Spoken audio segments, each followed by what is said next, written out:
بەڵێ بینەرانی عزیز سڵاوتان لێبێت یادگار فایقم ئەم شەو بە شێوەیەکی ڕاستەوخۆ لە دهۆکەوە لەگەڵتان نەبین بە دیاریکراوی لە ناو زانکۆی ئەمریکی لە کوردستان بۆ پێشکەشکردنی ئەمەڵقەیەی باسی هەڵبژاردن. وەکو لە سەرەتای بەرنامەکە بەڵێنمان پێدابوون کە ئێمە هەوڵەدەین کاندیدی هەموو شار و پارێزگاکانی هەرێمی کوردستان بەسەر بکەینەوە بۆی بزانین ئەوان دیر و تێڕوانینیان چییە، بەرنامە و بەڵێن و کارەکانیان چییە بۆ ئەوەی بچن بەرەو بەغدا و هەنگاو بەرەو بەغدا بنێن بۆ بەدەستێنانی مافەکانی کورد. ئێمە مەبەستمانە تۆی دەنگدەر بزانی دەنگ بە کێ ئەدەی و کێ شایستە و شایانی دەنگی تۆیە. هەر بۆیە لەو ماوەیە حەوت ڕۆژی هەفتە لە خزمەتتان نابووین لە بەرنامەی باسی هەڵبژاردن. ئەم شەویش لە دهۆکەوە قسە لەسەر کۆمەڵێک پرسی ئێجگار گرنگەکەین. ئەمانەوێ بزانین تێڕوانینی پارتە سیاسیەکان بە دیاریکراوی تێڕوانینی کاندیدەکانی دهۆک چییە بۆ چارەسەرکردنی کێشەکانی کورد لە بەغدا. ئێمە لە شەوانی ڕابردوو کە ئەم شەو ئەکاتە سیانزەهەمین بەرنامەی باسی هەڵبژاردن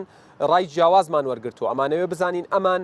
تێڕوانینیان چییە بۆ فیدراڵیت لە عێراق، تێڕوانینیان چییە بۆ پێکەوە ژیان لە عێراق، تێڕوانینیان چییە بۆ مەبدەئی شەراکەت و تەوافق و پێکەوە ژیان و پێکەوە سیاستکردن لە عێراق بە نسبەت کەرکووک و ناوچە کوردستانەکانی دەرەوەی ئیدارەی هەرێمەوە، خورماتوو، پێشێلکاریەکانی خانەقین.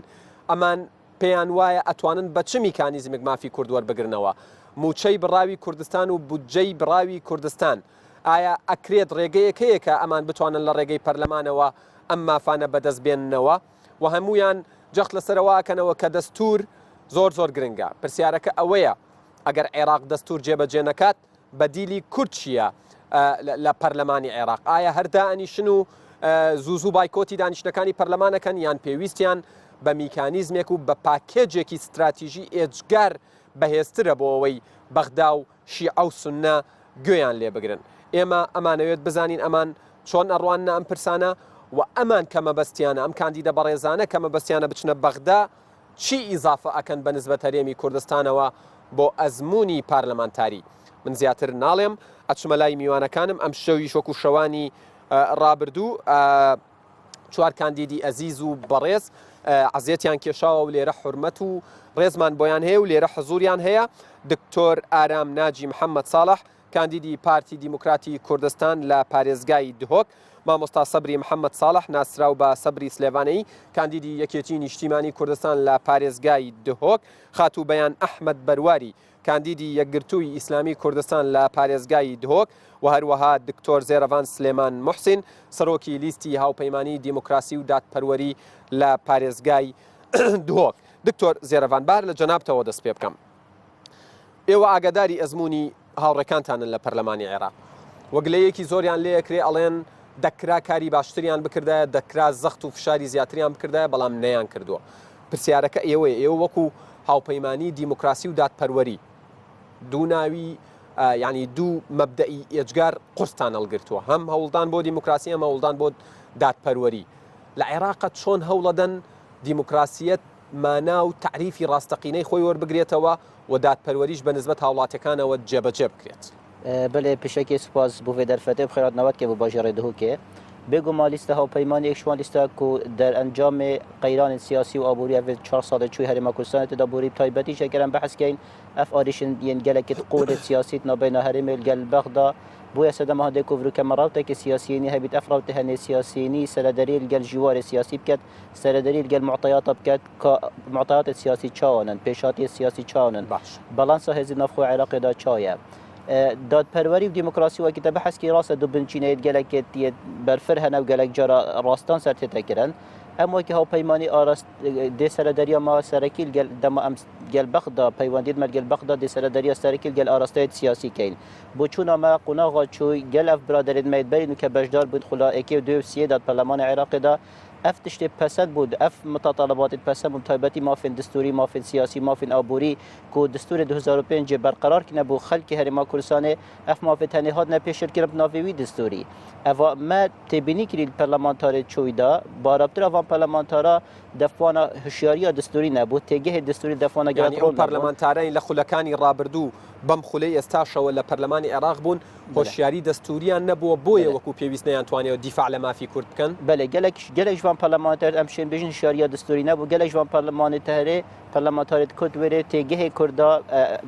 برجواندیت بلندیت کردا gelek مبست نبود دفعه زیاتر جوان پارلمانتر هنی میشید با 5% جدا جدا و شبه هندی اما که ها پیمانی ده سرداری مجارز بری هر شکل گل عراق سر بنچینه دستور 2005 ام دی سیاست گل دولت عراقی که تایبەتی امش بینه که قناق دهاتی عراق دهاتی در عراق که جدا بیش قناق چوی تایبەتی پشتی گهرین مازن دورو بر عراق دا چه بوین گهرین مازن حتی نفخو عراق دا چه بوین بالانس هزید نبین هزید شیعی نف عراق دهات یا گهرین بالانس هزید نبین شیعه و سنا دهات یا گهرین جبر هنده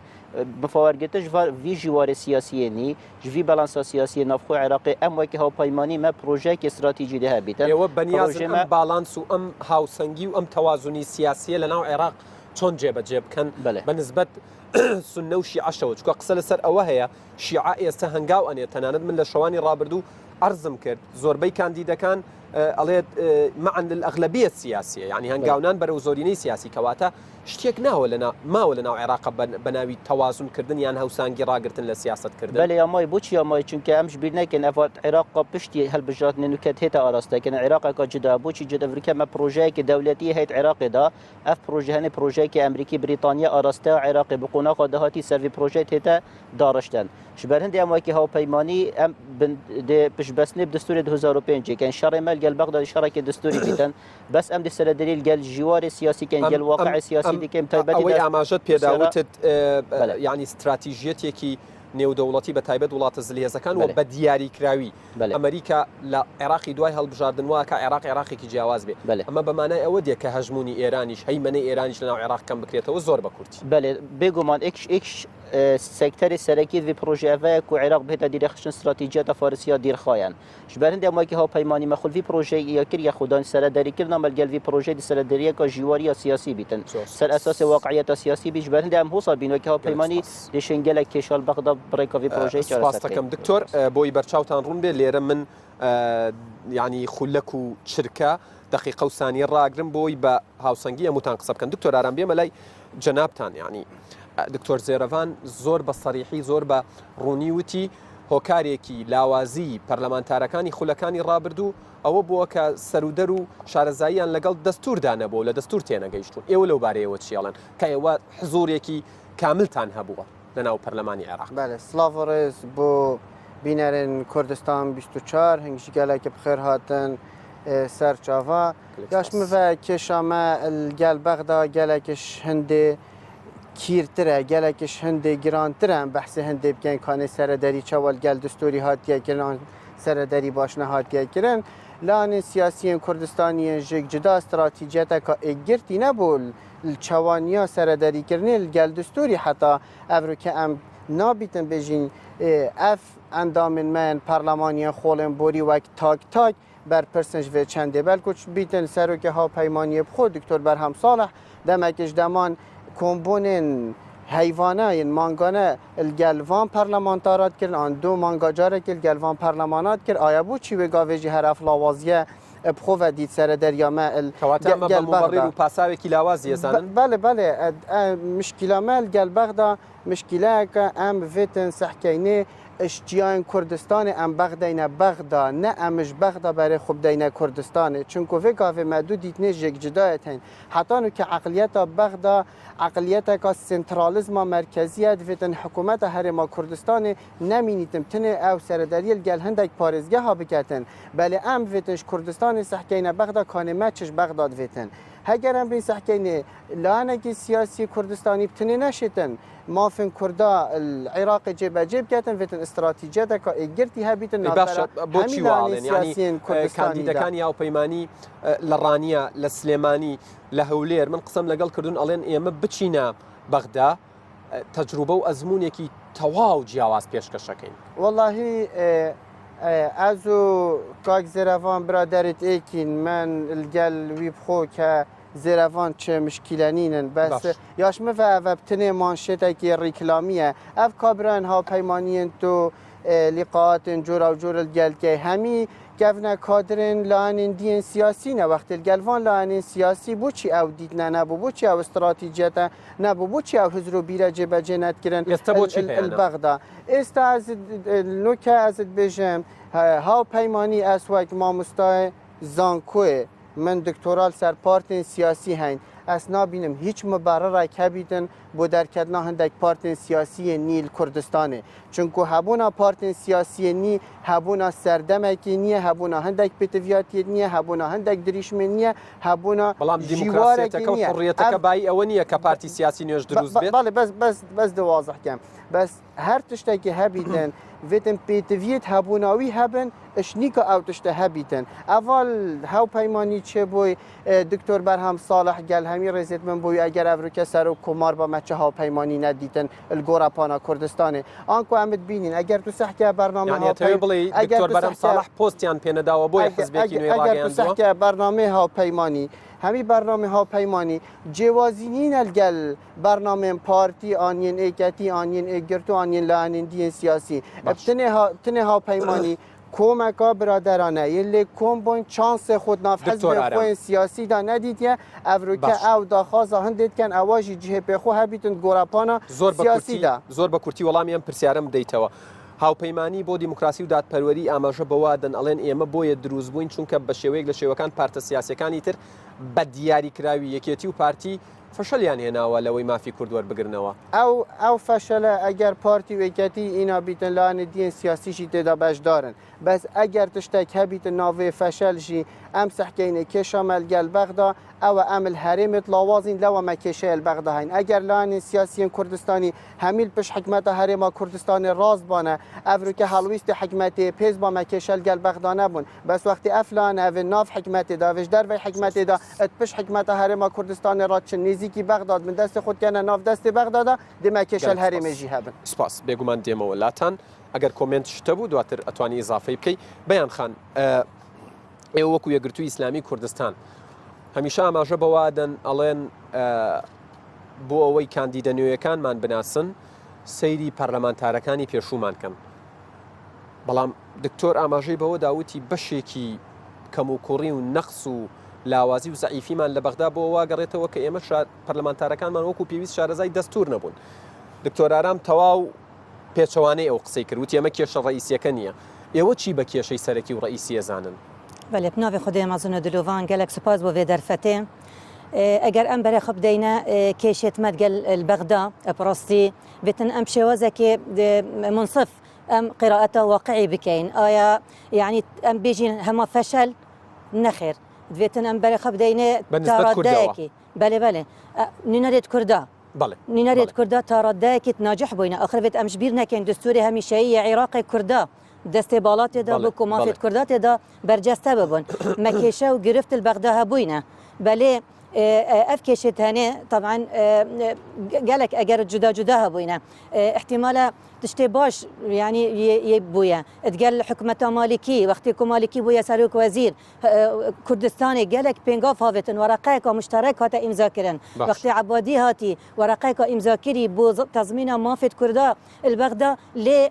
تشتك هبويا مراجعة متابعة كارمة نهات يكرن أما ما نبوة أما يعني نبا كاري خو تشوينته ونت بدوايش تشوين متابعة ما كردوها بالضبط يعني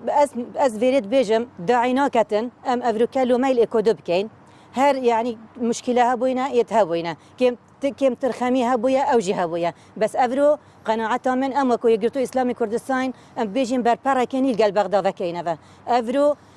كرد محتاجي هندنا نخ شركة كوني يعني ام بيجين دستيك بلند يا مرجعيتك بلند يا بخدمتها كاري كردي البغدا افا بتدانا شير اقرا لوي كبارت السياسي كان كاتي ايواتشنا بغدا باكيجيكي نك بلان باكيجيكي استراتيجي دور مودا بو 4 ساڵی داهاتوو لەگەڵ خۆیانە ببن کاتێک لەگەڵ لایەنێکی سیاسی عێراقیە دانیشن بڵێن ئەوە داواکاریەکانی ئەمەی کووردە نەک یەکگرتوو بە شێوەیە قسە بکە و هاوپەیمانی بە شێوەیە یەکێتی بە شێوەیە پارتی بە شێوەیە گۆڕان بە شێوەیە کۆمەڵ بە شێوەیە اصل افايا بيت افا بتاكرنه فعلا يعني بلانك واضح يا دارشتي بتاكرنه ما يعني جهتك هبتن مسؤول بيجي نا حزب بچن يعني تحالفه علاقات وتشتد قلب بغداد بكن فيت هرم كردستاني وكو قوارك سياسي وكو مزنترين دست كفت هرم كردستاني يفي خلكي أفيا فيابا ريك خستنا بيوندية هرم كردستاني قلب بغداد أفيا محتاجة مراجعية بابتي هني بيوندية هرم كردستاني بنا ياسايي كرن فعلا جير قبا برلماني كردستاني اگر حزبی سیاسی و بشوی جدا معامله لەگەڵ عێراق بکە ئەمە هەڕەشە و مەترسیە بۆ سەر قواری هەرێمی کوردستان و ئەم کیانە وردە بەرەو لە ناوچوو نەبات بيجومان آخر أفا فوزايا أس قناعتا من أفات تكرني فوزايا كا هيش برجا ونديا كردستانينا لو ما مديت درن جامتوي جيارو موچو قوت خلق كردستاني وأمنيات خلق كردستاني برف شو قيناغ وشو فيابا أم دولة بوين بأمر الواقع بس مع الأسف يعني فهنينا مديت بەڵای جەنابەت خۆت شخصی خۆت وەکو کاندیدێکی یەکگرتووی ئیسلامی کوردستانیش گرنگترین ئیش لە ئەولەویەتی کارتان بێ کە بچنە بەخا هەمووتان نەک بەس ئێوە چییە ئەبێت چی بێت أبي أم همي بيك ذابين فيت فيت هندا خطوط صور مهبن أم همي برجوانديا بالايا في ملتي أفا درفتك ديال قلب بغداد أم بربركي دي فكينفا هر كيماسيك الكردستاني هاي أم دانينا بيشتخو وبيك ام بچینە کوردستانê ئەگەر ئەم نوکەنەشین قەو ئەم هاوپەیمانیەکی چێکەین بۆ هەلبژارتنا ئێکلیست البەغدا ئەم تشین ئەvê چەندێ بکەین دا بشێن بەرامبەروان تەحەدیاتێت سەر هەرێمە کوردستانی پراوەستین و بسەرفەرازی سپاس دەکەم بێگومان دێمەوە لای جەنابیشت مامۆستا سەبری ئێوە وەکوی کاندیدێکی یەکێتی نیشتیمانی کوردستان بە شێوەیەک لە شێوەکان گوێتان لە ڕاجیاوازەکان بوو بەڕای ئێوە گرنگترین کێشەی کورد لە عێراقی دوای هەڵبژاردن چی ئەبێ و ئەبێ چۆن چارەسەر بکرێت بەڵێ سوپاس کاکیادگار بۆ جەنابەت کە ئەوە زەحمەتت کێشایی سڵاو لە تۆ لە برادرانی عزیز سڵاو لە بینەرەکان گرنگترین کێشە کە ئەم تۆش دەبن پشتی هەڵبژاردنە بەغدا بڕائیە من کێشە کوتلەکاریە کوتلەکاری بۆ نمونە بەرەی شیعە هەوڵ دەدت کوتلێکی بەقەوەت وەکو جەنابەت ئەماژە پێدای ئەغلەبیە پێک بێنە پێخەمەت دەستدەینانە دەسەڵات العێراقی لە بەرامبەر کوتلا سنیش دێ هەوڵدەت ئەکیت هۆکارێن داخەلیویەن با بڵندەرەکی بەکاردەینێت بۆ بەهێزکردنا پێگەی خۆ العێراقی لە بەرامبەروێ کوردێکیکردن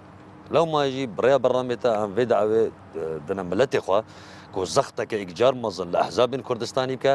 تەجریبێن ساڵێن چووی دووبارە نەکەن هەر پارتێک بخوا هەر پەرلەمانتارێک بخوا لێبەلێ بنەفەسێکە کوردستانی چونکی وەختی قەومە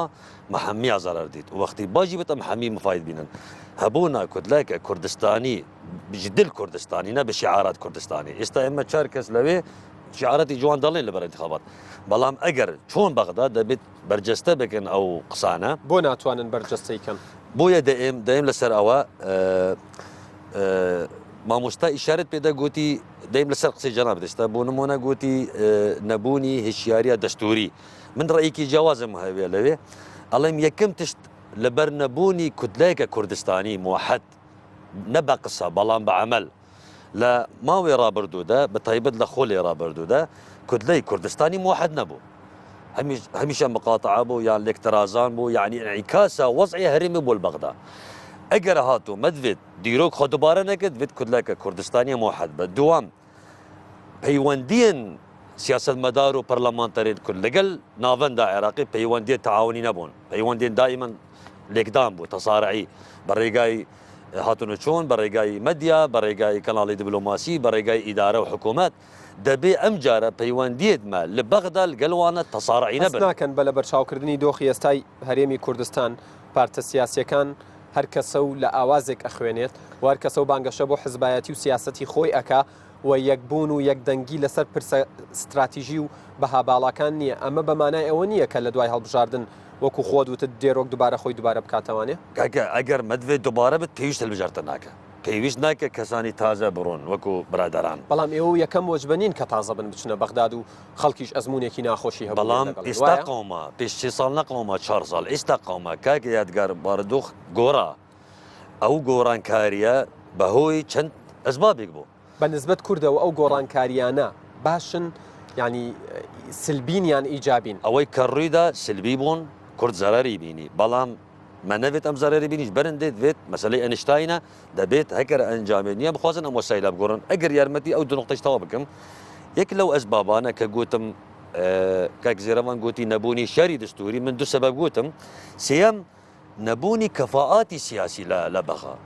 برلمان بيوستي بكساني اكاديمي وسياسي وعقلي ابوريه دكتور زيرفان بله اما همان راي دكتور زيرفان شنيا ككفاءاتي سياسي ما نبو لا تشقق دا منو كاك زيرفان متفق لا تشقق دا بلام او تنيا سبب نبو طبعا سبب ترشيه بو نمونه برلمانتر حمو دنيا دزانه عيشيچيا استلم السر چهارم تمثيلي اما بو هريمي كردستان نبو تمثيلي حزبياتي بو پەرلەمانتار و کاندیدێ ئێستا کاتێ ئەیبینین بانگە شاکا لە کەناڵەکان هەستەکەی انتخابات یاریێمی کوردستانە ئی بەغانیە بالضبط من دەمێ قسەك بڵێم کاندید لە کاتی هێلبژاردندا تمثيلي إرادي ناخب دكان حزبي خوي بلام كبوتا برلمانتر تمثيلي إرادي قال كان نتواك دكا سپاس دەکەم دکتۆر زێرەڤان پێش ڤۆکس پۆپ و راپۆرتەکە کە ڕای وڵاتیانمان وەرگرتووە یەک دوو خولەکم هەیە ئەمەوێت بە خێرایی لەسەر کۆمەڵێک پرس قسە بکەین لەگەڵ هەمووتان یعنی دکتۆر ئارام وتی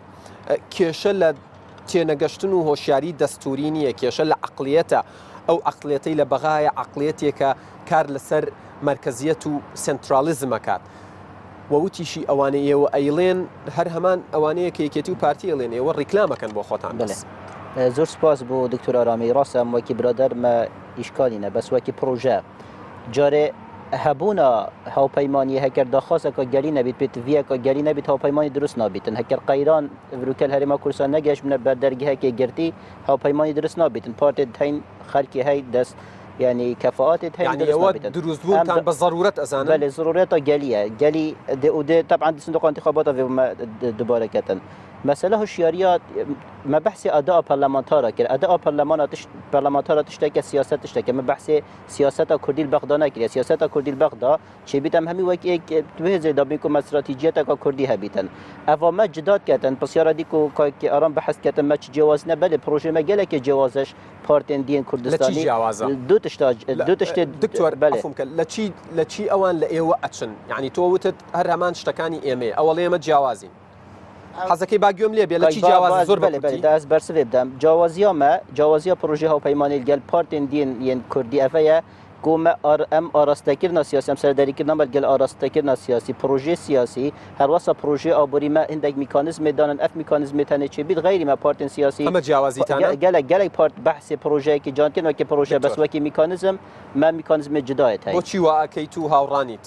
چ تشتی جیاوازبینە هاوپەیمانیژی تێت بێژیتن بلا ئەم کورد ئێگرتی بینمە پرۆژەیەکی ئێگرتی بەغدا هەبیت پارتیژی وایت بشت ئێکەتیژی وایت بشت ئێگرتوژی وایت بێشتن بەسل سەر واقعی کیە ئەگەر کومە پرۆژەیەکی استراتیژی ئێگرتی البەغدانی نەوێت ئەم بێ سەحکەی نەوێت چەندێ زانی کاکیاتگار بۆچیمە ئەم کورد البەغدا ئێکنینین چونکە خەلکێکی هەی کێشاوایە سەرەکی ئەوە کو هەولێر لاواز ببیتن دا پارتی لاواز ببیتن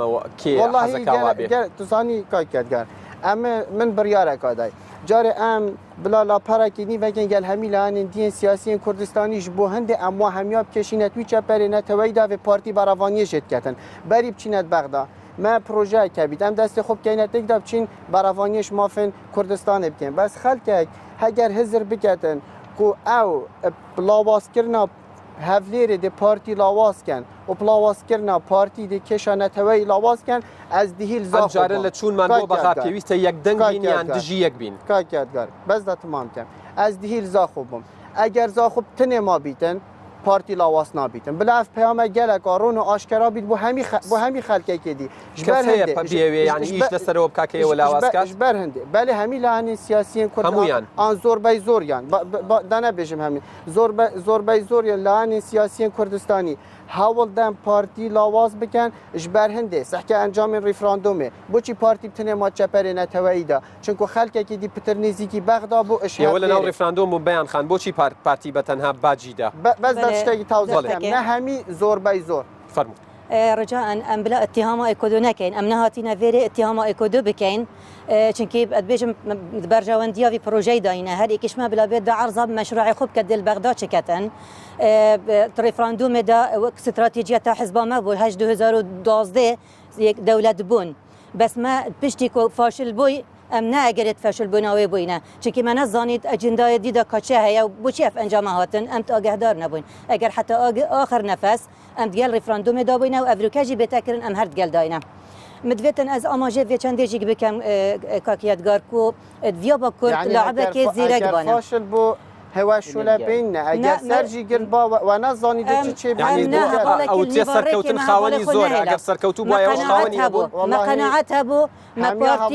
مەپارتی دیموکراتی کوردستان من نیڤارێکێ نەهێلا مەزانی دەرەنجام چاوانێن بەس مەبدەئیەت وەکو مەبدە مەکارێکی بەرهەندێ ڕجاءن ئەس حەزکەم ئەم ینی ئەف مناقەشە نەبێت ئەم بچین بابەتی سەرەکی کو ئەم بۆ کۆم بووین الڤێرێ ئەم vêj بیر بکەین بابەتێ me پرۆژەیەکە ئەم بێژین دەوروبەرێ me ku فعلا گۆڕینت geleket mezin yên navçeda tênekirinê tehewlatê mezin yê diborin herêma Kurdistanê jî evrûke beref qînaxeka diyat çîtin dîv tehlîlat dibêjin Emerîka û Xerbî çi divêtin Iraqeka pêz Kurdistanek têda ya pêz bîtin evrûke em dê çi bikeyn ئەم چ بکەین بۆ هەندێک چ میکانیزم دانیم چ کار قسەمان لەسەرەوە مامۆستا سەبری ینی دکتۆرارام زۆر بە واضحی وتی ئەگەر فاشل بێت بەس پارتی خاوەنیەتی ئەگەر سەرکەوتوو بێت خاوەنی زۆرە بوو ئەنی ئەجی وەک دکتۆری و خانم ئەس حەز ناکەم بەبتە بۆ دەستداینانە دەنگا مرۆڤ فکرا حەزبی گەلێک تاڕەکەت ڕاستیژی ئەکرد ئەم دێوە کە نامام گاوادی گوتم پێویست ناکرد بەڵام دکتۆر ئارام دەبێت بزانێک و مەسەلەن ئیکەتیش دەسەڵات بوو یەکەتی لە شەڕێ داعش زیاتر شەی لە پارتی داوە بەڵام من نهاتم پەسن یەکەتی بدم چونکە یەکەتی پێویستی بە منە یەکەتی و پارتی پێکەوە پرۆژێ ڕفراندۆم کراوە حزب نییە کێشەکە کی لە یەکەتی زیاتر دیفاع لە بەرژەوندینە تاویکردن لە کۆبانێت تا جەلەولا مەسەلەن ئێوە تا ئێستا لە ڕیفراندۆمیش پەشیمانی ناپۆشمانین بەڵام ڕفراندۆم نە بە عاتیفە بەس تا آخر شەوش لەگەڵ ڕفراندۆم بکاکە پارتیمان بە تەنیا بەجێ نەهێشت لە ئەم دقەیە کە قسەی تیاکە پێتان وایە ڕیفراندۆم غەڵەت بوو تا ڕاست بوو تا پێش هاتنێ نامەی تلەرسۆن حەقی خۆمانە و ئێستاش حەقی خۆمانە بەڵام کە ئەلتەرنەتیڤێک هات دەبووە بۆ نەکشانەوە دەبووە قیادەی سیاسی کوردی بیر لە ئەلتەرنەتیڤ کرد ینی ئەم بەدیلەی تۆ قسەی لەسەرەکەی ناڕسمی بوو و تیلەرسنی ێستا نەڕسمی بوو وەزیر خارجی تیلەرسن نەماوە ئێستا تیلەرسن جاران کەما بوو وەزیر خارجی ئەمریکا کەمە درافت بوو بڵێ ڕەشنووز بوو مسوەدە بوو کاکە لە گوتی ساڵێک دەبن مەجلس باشە کە ئێوە ئەوە تانزانی بۆ نەکشانەوە بڵێن ئێمە تا ئێرە لەگەڵتان بووین و تاوا ئێمە لە یەک سەنگەردان کاکە ئێستش لە یەک سەنگەر هاو بەشمان هەیە بڵێ باشە بۆ ئێوە لەو بارەیەوە مامۆستا سەبری بۆی حەقی کەستان نەخۆم ئێوە لەو بارەیەوە یعنی ئەڕوان چۆن ئەڕوان ئەمە پێتان وایە یەکێک لە ینی کاندیدەکانی یەکێتی نیشتیمانی کوردستان بوو پارتی بوو تەنانەت جارێکیان ناوپەیمانیشی تیا بوو وتی ئەمە تاپۆی ڕەشە ڕیفراندۆم ئێمە هەر ئێوە وەکو حزب وای ئەبینن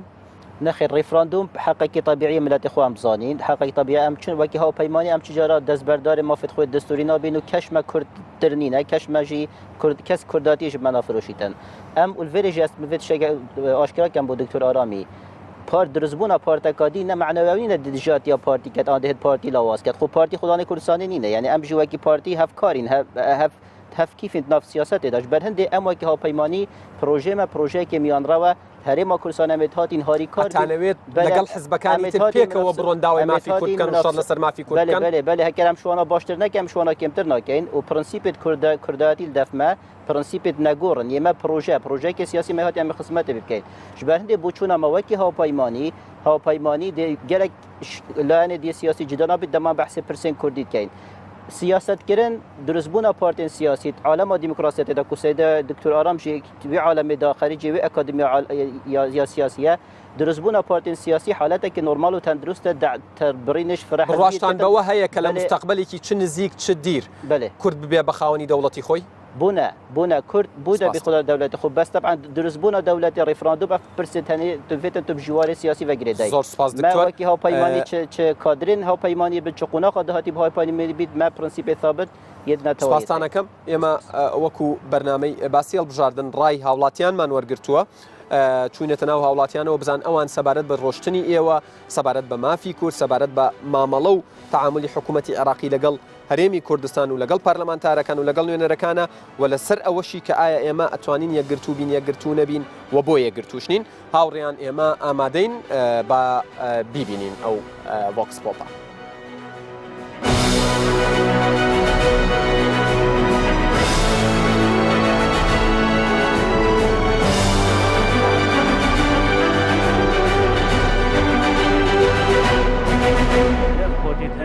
الفيري نايكن طبعا الفيري نايكن بهندي الفيري نومنايك حكى الفيري إيك بونا دول ويرج بنايك بوشي صالد بري وقتی ایکاتی و پاردی بتنه ایک بینو کسی هاش نیرینه بیو کسی چونو تاتونو احترام آن فول بیش سر عالمه و گاوه یعنی اف پارده زیده بیم خودی یاشمی و ایک بینو آنش دید زحمت بد وكاري همو نهامتيك وهمو بدبختيشي ملتكي ايما نبوني يقريزية كودنجية ايما كباسي برلمان لكن لبرلمان عادة ابي كودنجيك هبيك تو قرسيك دروس كي برامبر بو برامبركو تا هسكا تو يقدني كودنج نبوي فراغات دروس زبيه او فراغاتنا كدروس زبيه اوان اتوانن سودمن بن لوا ايماش برتوازا بين لبروا يقدني هوكاري بتوبوني يقريزي و هيزو تواناي هر لايان ابي اما وكو نتوكا اتشينا ابي وكو كردشين وكو لايان ناشين لبروا ابي همو يقريزوين يقدنج بين يكودنج بين بوي بتوانين قرصاي خومن نشاني برامبرك بين مشكلة إنك تنكسك معي 15 حفتة كم دكان زيادة دكان مشكلة أول لو يقدنج هي يك هالوي سنينة هل يك لو يعني جمع اللي بو عندك برمان عندك عزبك كانت فينا حتى بعد شوية كنت بتجيب خلينا كل سنة يعني بخومان لو مالي بخومان تيكده من غلط يبكم توليم قبولنا يك جاء دوسي جاليم قبول كبوي باش كم من برايتي بين مو برابين همو مان هلا ملاطه همو مان براين اگر بسر هر حزب قابي بسر همو معنا هيك فرق معنيه بلام همانا نيتي باغنيه برامبر ملتكي خوي امناف ملتكي دادجين امناف عندك والله تادجين كو همي دجمنت منا وهمي زدي كرديني ومنا الفير هر كي برجوان ديت خو طيبت هر اكي بو خويا وقت تشو نوري كسبو منو بو في شعبي نوكتن وقت تبيني باز عواز في الشعبيه شويه خليك يتشرج دجيت وقاش تكيري كيتش كيري ابو ما کسی چه نکریه وقتی ویری ایک نبن و ایک دنگ و ایک دست نبن ویری جی ایک دنگ و ایک دست نبن ویست لسریان و لپناو کرد همیان یکرتو یک دست بن بود سنانی مافکانی گلی کردو يعني واز ما في واز برجواندي تاك كسبن واز برجواندي حزبياتي بينن يعني بيوست لسريان يك دنگ بن بوي بغين بما في خمان ما فكان ما بدز بين لبغداد چونك اول برجواندي امنيه قد يك دنگ نبين لبغداد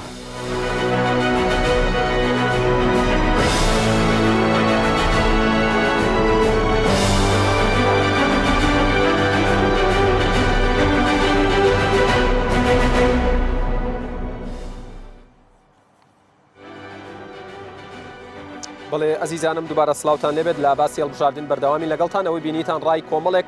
هاوڵاتی بوو لەسەر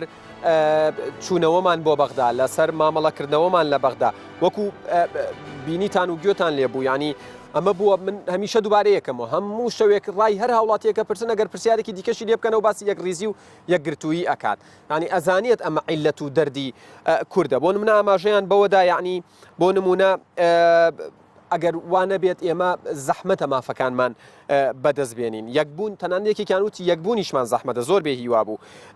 قسە لەسەر ئەوە هەبوو ئەڵێن بەدبەختیمان بەهۆی یەکنەبوونمانەوە بووە لە بەغدا تەنانەت ئاماژەیان بەوەدا وتیان سوودیان لە پەرتەوازەیی کورد لە یەکنەبوونی کورد وەرگرتووە و لە کەلێنەکانەوە هاتوونەتە ناو لە مەسلحەتی کوردیانداوە یەکێکیان ئاماژەی بەوەدا وتی ژمارەی کورسی چەند بێت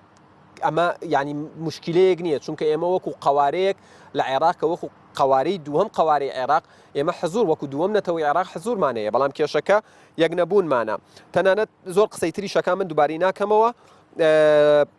مەبەستمە میوانەکان یەکی لە خولەکێک و سی چرکە ڕای خۆتان لەسەر کۆی قسەکان بڵێن دکتۆر ئارامگەر لە جەنابتەوە دەست پێ بکەم گوێت لە قسەکان بوو من شتەکانت بۆ دووبارە ناکەمەوە هاوڵاتیان بۆ درک بەوە ئەکەن کە یەکریزی گرنگە پارتە سیاسیەکان بۆ درکی پێ ناکەن بۆ هەستی پێ ناکەن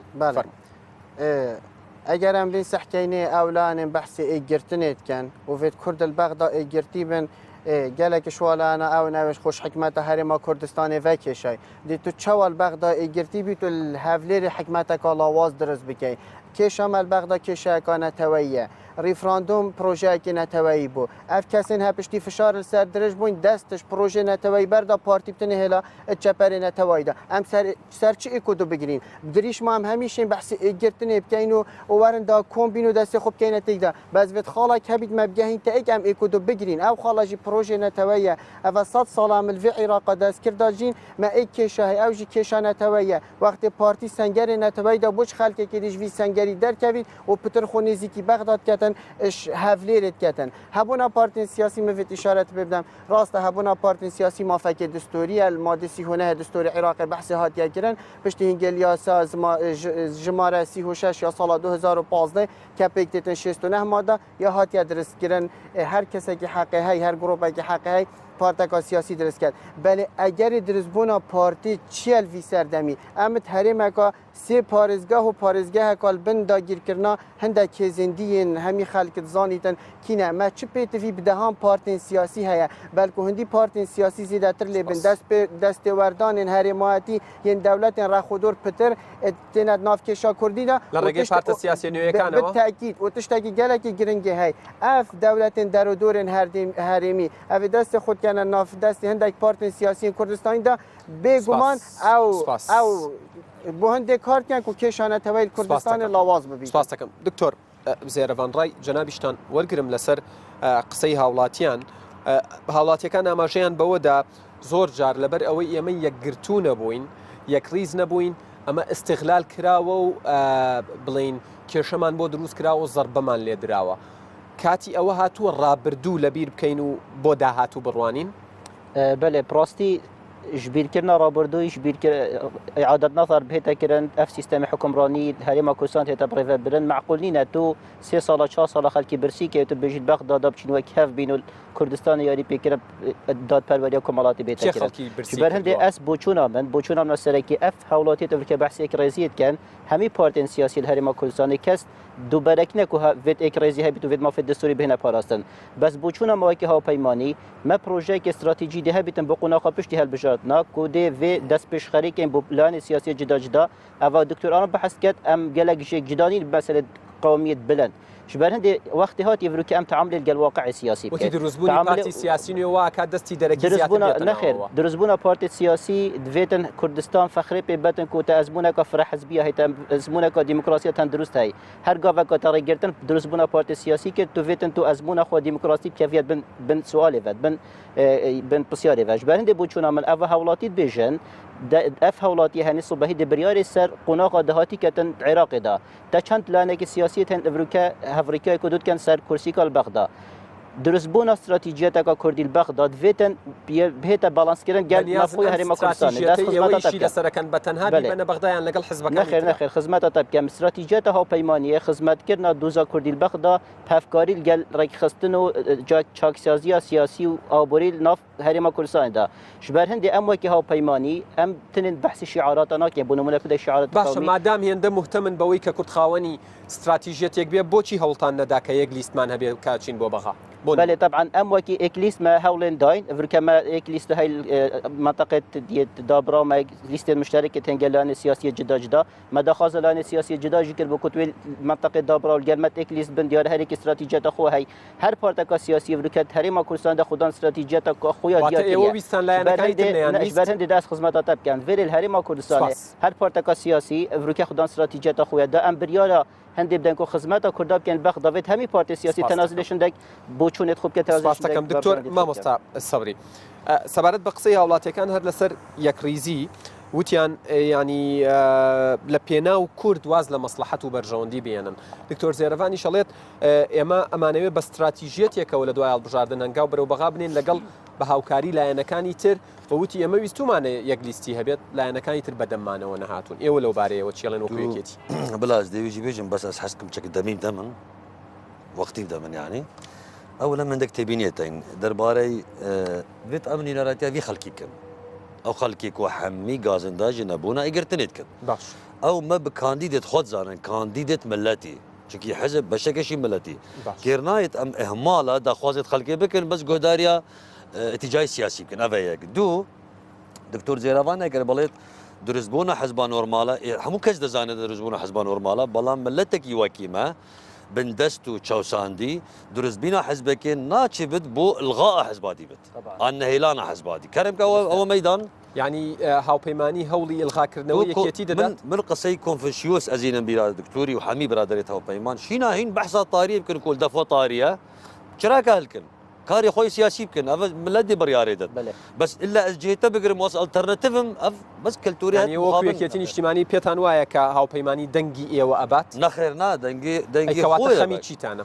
لا اتهام كردني لاينك كاك صبري اتهام كردني لاينك من عليم كاك يادقار مرحبا هاوپەیمانی مرحبا كاك شاشوار مرحبا بارتي مرحبا ايجرتو مرحبا قوران بلام يوجب من مرحبا لا برو هرا ازدين جيتا او نينا يعني اوان الله يعني نبوني يعني كتشتي تازر يا لكردستان كفرم عرضي بروجيكت يعني تو هاوڕای لەگەڵ قسەکانی دکتۆر ئارامە کەوتی ئەوەی ئێڵێن ڕێکلام و ناتوانن جێبەجێکەن وحزب وەکیکەتی پێشوازی لە دروستبوونی هەر سازیەکی بخێراتە سەرچاوە بلا باشە چکیکەتی دیموکراسی بەڵام ئەوان ئەڵێن ئێمە جیاواز دەبین ینی من لەگەڵ چەند کاندیدیانە قسەمان کردو ئەڵێ ئەزمموی ئێمە لە بەغا ئەزمونێکی جیاواز بێنەوە بلا جیاواز بێم قبول بکەن وما نقول بس الغاء منك بس كاك صبري اساسا الغاء كتاب با وڵامی ئەم بردێ بات و تۆش لەبیر نەچۆتەوە ئەزانیی ئەمە مناظرەیە خاتون ینی تۆش توانای مداخلەی خۆت هەبێت بۆی حەقبری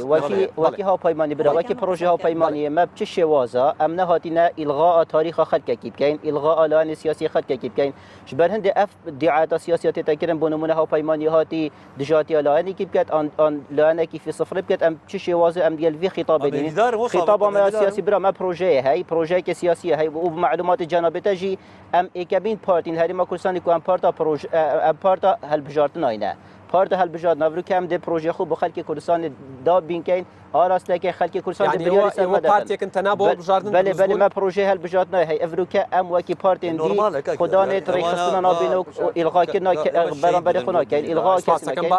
yînî xatûn nexwin dêmەوە لا تۆم بیر نەچۆتەوە فەرموو خاتوو بەیان ئەدبێژم ئەم ئەڤروکە و بیناریت مەجی چاوەڕێی vê مناقەشێنینن ئەم گەل ئێکۆدۆدا ئەم شنی اعتراض سەر هەبوونە ئێکۆدۆ بکەین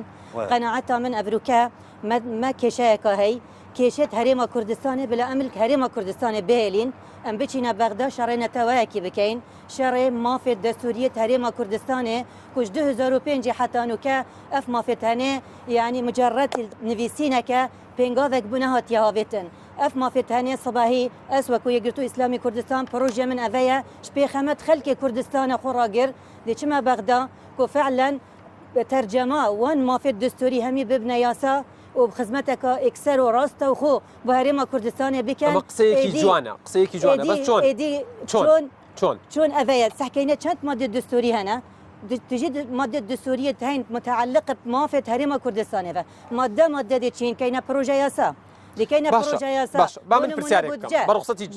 جنابت ماده صادوتشل كاك يادقار برخصتت يك مجال بديت بو اضافيه بو ينكيتو برسالك من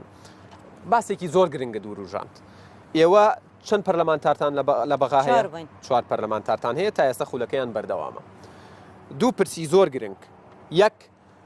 کاتێک کە لە 2007ەوە مادەی 140 جێبەجێ نەکرا حەنان فتلاویاتە سەر شاشە وتی مادەیەکی مەیت و مردووە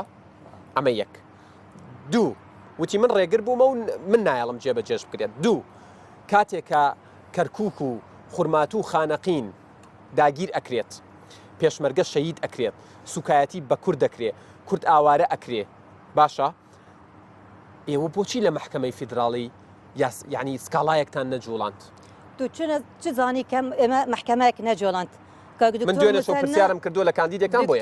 دکتۆر مسەنا چی بوو چی لەسەر هاتەکردن خەریک بۆ بکوژڕێت لەوێ من لە لاریم لەوە نییە وە خۆشم شایەتی بۆ وادەم لە بەرنامەکەمە سێ چوار جا باسی کردووە کە دکتۆر مسەنا لە لیستی بلاک لیست بووە و ڕێگری لێکراوە بەڵام قسەکەم لەسەرەوەیە ئێوە داوەتان جوڵاندووە بەدالی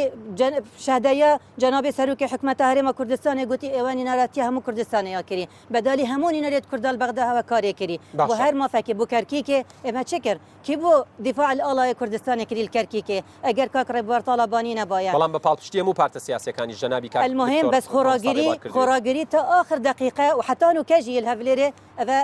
نیشانەیە پڕاستی بەڵێ. بەست گەل هەندێدا ئەت بێژم و دوجاریش سەربەرزانە داواکەی لە محکەمە بردەوە و وەکو کوردێک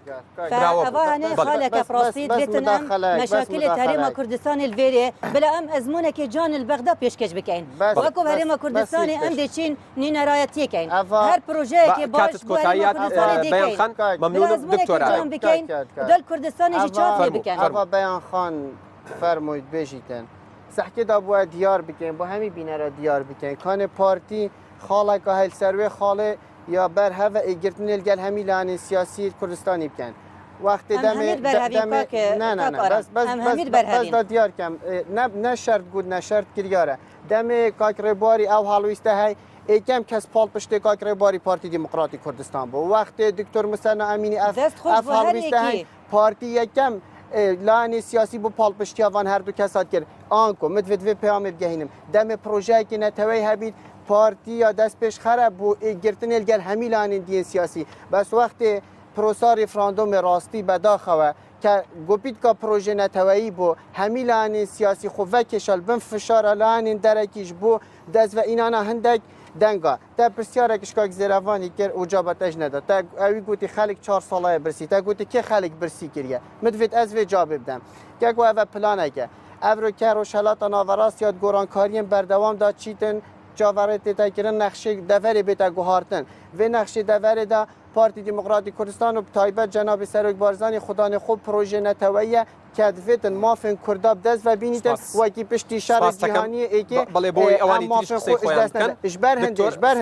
برهنده خلک که دی محاولت کردن پارتی لاواز کرد خلکش پارتی دیر بخید چون پارتی خدانا پروژه نتویه اما پارتی سیاسی قبیل کن پارتی قبیل کرد پارتی دی پارتا ایکم بیتن به حل بسیار ناکم چکو تتقسم معه شو باش كاكا من نزانم اما برنامج كانديدان برنامج حزب اللي قرج مو دكتور ارام هو لخوتان جاره او حزب كاك صبري لخوتان نسر بخو ترشيح دكتور كردستاني خو ترشيح دكتور باقسك يعني فرموا بحثي مشاريعه وافكاره وبحثي دات يمكن يعني اجر كاك ارام ترصد كو عندك لا انت خوازن بارتي لاواز بكن تحديد كيلا انا چونكي لاواز بينا هر حزبك كردستاني لاواز بينا مو كردستاني باش بلام دوباره كنا في اختني يعني بو برلمانتري كان بو كانديدا كي جي بسياريا بس يقول لك لجنه محليه بيت بلا باخذت بلا كانديدا اخذت يا دوي براد من هنا وانا من هنا كاك كاندي مني دكتور باخذ كان مني دكتور ديما اولاد والله وكيدي حميله انا اقرا عندي كيف مزايدات سياسيه داس كرم بريسك نقطه اولا كوباني اكتي سلاحي بو كوباني هنا ارتي بارتي شو بو كوباني كاك من نبت برا ما ولي يا دوي 16 اكتوبر يا دي عزيز سر يا دي بارتي اكتي بيغفا بيشمرغي بو كوباني هنارتي چ حزب دي بيشمرغنا هنارت بو انكار كذا اكتيتكي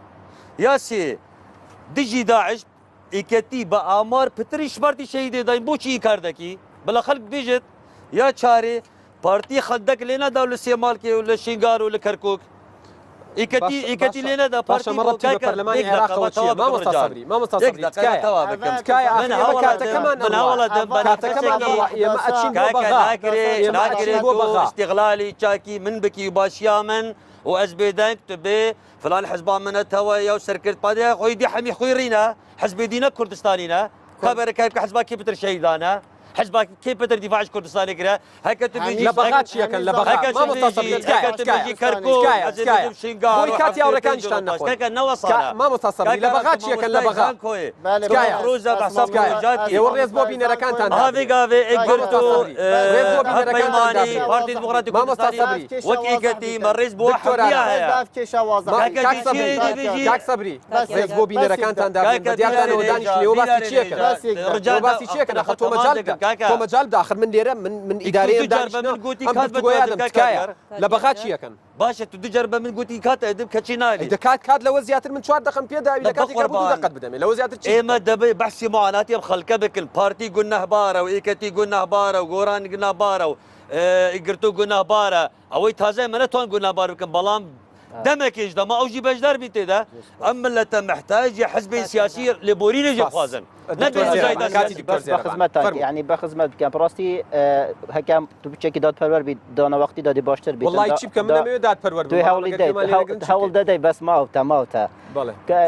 بروژه که پروژه افریقا هل بجاتن پروژه هل بجاتن مزایدات سیاسی نینه جبر هندشی ام وکی اف برادرت کل فری تو بینی کاندیدت بو پارلمان خلا چاره نه ام همی پیک واز بارد کم هر یکیش ما پروژه خود تایبتی هی که تو بسیار مثلا پروژه مبکی دادن داری اضافه اكن بو ازموني برلمانتاري والله امام بروا بله ازمونه پارلمانتاری او ام اضافت کن به قناق دهاتی عراق داده افا بیتن ام خودان استراتژیت کا یا نتوایی بین اف استراتژی بله اف جامعه سرک اساسی ام دسر داری چیتر افا یکو ام دسر دلیل گل جوار سیاسی کین بو پیسکنا پیگه کردا یه دستوری البغدا شلون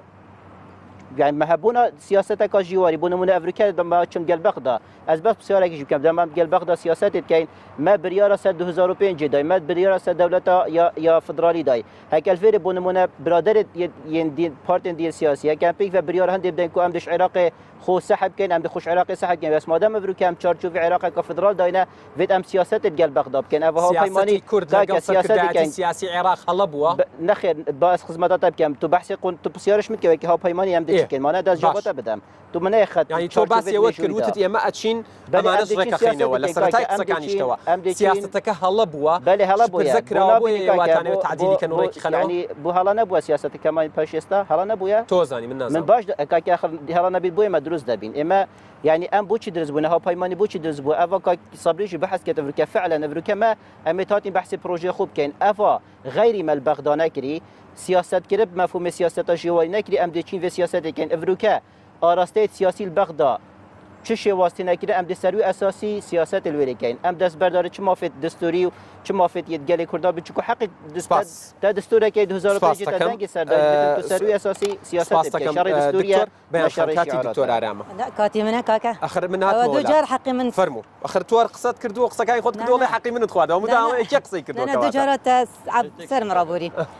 كاك يدغار از بيجم في ازما افروكات هرم كردستان دا درست بوي معاش خلكي بودجو موتشو وخلكك بيا قرباني ملتك وقت بو ملتك تبتشيتن بشتي صداها شهيد مداين افرو از بين بحثي حزب خو بكم حزب يهاتي قرباني دار بيتن حزب يهاتي قرباني سريفي ملتي بيتن وخبدا تبر سريفي ملتي چنا بت از بيجم يقرتو نخير ملات البيش يا همي تشتايم وحزبهاتي بخدمه تاويره البرهند اس وكولاينا كي يقرتو اسلامي كردستان دي كاركم وكي خونا في هولاتي هي خوشتوي كاربو اكريزيه دكين ايغوتاريه دكين برف شراكه كاراستقينا ام بچين ريخستنا بيونديه هرم كردستان ببنى ياساي ودي كاركين او ما في الدستوريه هرم كردستان همي ببنى ترجمه كرن سر عرض واقعي قال هندي هر خدمتك هبيت هر بروجه كي ياساي شايسته الدارایی یت هرم کردستان بلان ما وبرنامج ما واضحه ام دي كاري بهميه كان ان شاء الله وفعلا خلك ما ادي جيانك ارام وكي هر ملتك ادي ببوريد بجيتن دكتور ارام ايوا شخصي خود قرنتنين شد كلنا وبرلمان عراقي شي لسر كيتشيا بلا بس تشتكي اخر كاتمنا ما سي دقم ما وكاك دكتور كاتمنا ما اف برادره اف بحث پروژات کن از بجن بداخه و اف همین رکلام هل بجارتنا اگر ما کتلک کردستانیا ایگرتی نبید وک نتویدوی نه وک زوری نه وک کمینه اما البغدا نشین چه پروژه جی بجه کن بلا چه پارتی سیاسی کردستانی نه بجن از چما بغداوی پروژه کن کس شو نشیدن چه پروژه بکردن اگر ما بریارا کردستانیا ایگرتی نبید هندی هنگل نزدیکتر بم با بغدا شفلیره چجارا پروژه تو نه انجی بجه کردن البغدا یادوی اگر ام بی صحکینه حزباتی آن کرداتی ام حزرت کن وقت پروژه حزبات خوب کرداتی بیدن تو حزباتی شب که هر رنگ ودانا في كرداتيه اسي كشوا كسا مدريش من قال بريده صلاته من بتريفا برادر الفيري هميا نفيسان تاينو ولقاءات تاي مرخنا بارتيا كري ومرخنا دا صلاته كري ودي هر في رخنه بردوام جيبم هندي خلق لدواج برسي يقرتوي شي جرنترين برسكا لناو برلمان ايشي لسر كان غريو بون ببرلمانتار لدواج يقرتوي دفتن ام هندك اللي جانا درس بكين سرپرشتيا والي جانا بتاكرن لجنين گرنگ لجنا مالي لجنا قانوني لجنا هرمان اوان لجنا لانی سیاسی کردستانی ناف خوب خدا لجنا که درس کن سرپرشتیا سرکرداتیا سیاسی جهمت مانوی خلکی السرو چنده هبید و اف پروژت گرتی بن اوشنیکا بین دراست کرن اگر اوه نبیتن خود پروژه هاوپیمانی چه بیت و پروژه پارتی چه بیت و پروژه اگرتو چه بیدن ده هر مینن پروژه سر ورقه وبتنه ده بو بانگشه حل بجارتن آبن ویتن جاره کادی امش بیر نکن پروژه مل گل بغداد پروژه نتوایی بی چونکو کشا ما وسط سال العراق کشا نتوایی نه کشا دموکراسی نه کشا مافمرویه دکتۆر ئارام لە سەرەتای قسەکانی ئاماژەی بەوەی سنترالیزم و بەوەی مرکزیەت هەنگاوانەی چۆن مامەڵە لەگەڵ عقلیەتی عێراق بکرێ بۆی مافەکانی کورد بدات زۆر بە کورتی بەڵێ ئەوە دکتۆری گوتی مەسەلا نەتەوەی ئەم هەمی دەوێکن ئینشاءالله بۆ ئەوەن بە گەڕاندنە باوەریەت ناوە هەرێمێ و بەغداد چکی باوەری نەماوە دووەم دامەزراندنە کوتلەکە کوردستانی دیسا دووبارە نەحیزبی کوردستانی و باندۆرێ هەرێمێ بکەوت و هەرێم باندۆرێ لێ بکەت سێ تضامن كردال الهريمة كردستاني وبرلمانتري طوانا العراق قال أقليات أو قال رأي عام إقليمي ونيف دولتي ملف نفط وغازي لازم كرد بجدار من تدا ملف نظام هيكلية سيستمي عسكري لازم كرد بجدار من تدا منافذ حدودي صلاحيات مشتركة بالضبط صلاحيات مشتركة لحمو باردة بونمونا منافذ حدودية أجر عبادي ده نزاخو كاتمان توابو سيري كاميرا كبكة بدن دركت بلي بودنجت بيبدات اب كاميرايا بله يا ايكي دنگ دري هجا دنگ بدايكتي نشتماني كردستان 162 وسرخستنا لستي ايك بو بهيز كرنا بيجي هريما كردستاني لبغدا يا دو بو دزداينانا خالن دستوري بتايبت افيد من بحث كريم ما 140 بولجا يا سي بو بربلاف كما ديمقراطيه العراق او الكردستاني بتايب دكتور ارام بو دنگت بيبدن دنگ بدن اول استوا تجاره تنازلش مافن و نتوي نگیری او تجاره تنازلش مافن و نتوي نگرد و دنگ بدن دکتر آرامی کسی که هاتی انفال کردن و ناف شورش دامازم بوی چجاره برهفینه تنازلش مافن نتوي بيجم هولاتيت بريزة كردستان خلك دهوكي بخمتي هوا ديشينا بغدا جبو حكمرانية كرشيد هولاتي تدايا بالا دست بيتن هم ما في دستبر كرنا ما في كردا ما في دستوري استراتيجيات كاري كردي البغدا دكتور زيرفان بو دنگت بيبدن بو دنگ ما بدن چونكو بو راز وكرنا كيشن بري نكتنا بينما بغدا بو چارچو وكنو پیراوكنا سياست کا جواري و براكتيكي و نهيلانا خراب كاريانا سامان گشتی لیست هاوپەیمانی دەبێت دکتۆر زێرەبان سلێمان محسین سەرۆکی لیستی هاوپەیمانی دیموکراسی و دادپەروەری لە شاری دهۆک خاتو بەیان ئەحمەد بەرواری کاندیدی یەکگرتووی ئیسلامی کوردستان لە شاری دهۆک مامۆستا سەبری محەممەد علی ناسراو بە سەبری سلێوانی کاندیدی یەکێتی نیشتیمانی کوردستان لە شاری دهۆک دکتۆر ئارام ناجی محەممەد ساڵح کاندیدی پارتی دیموکراتی کوردستان لە شاری دهۆک سوپاستانەکەم هیوادارم توانی بێتان قەناعەت بە دەنگدەرانتان بکەن کە دەنگتان پێ بدەن بەڵێ بینەرانی ئەزیز